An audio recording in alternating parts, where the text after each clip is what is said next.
Statistical inference is a pretty confusing thing, so I want to just give you a little bit more intuitive understanding about what the point of all of it is.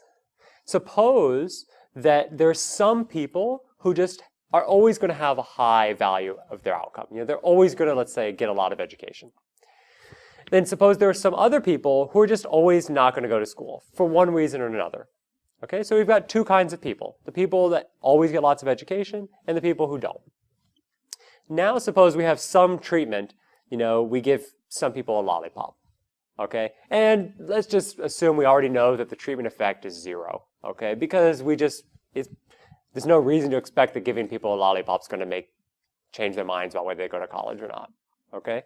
So what we're going to do is we're going to do an experiment. We're going to randomly assign some people to get a lollipop and some people not.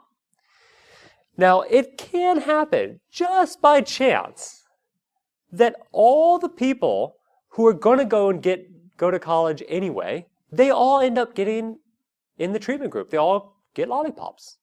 And just by chance, all the other people who aren't going to go to college, they don't get lollipops.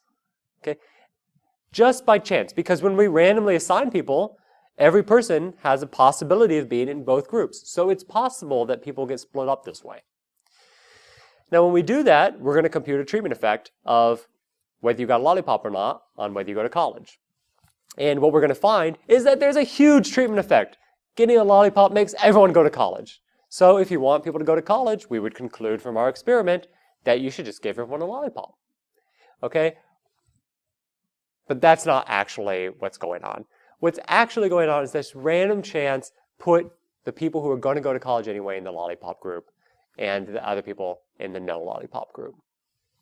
Now, the problem here is that we might not have a big enough sample. Okay, the only way that we can get such imbalance is that we have too small of a sample size.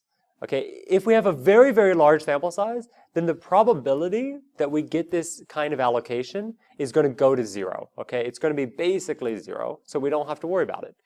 That's the whole idea behind randomized experiments as opposed to controlled experiments in the lab. Is that when we have very large groups, on average, the two groups are going to be the same. Okay, but in this case, with a specific small number of people, the groups aren't the same, okay, because we haven't had enough.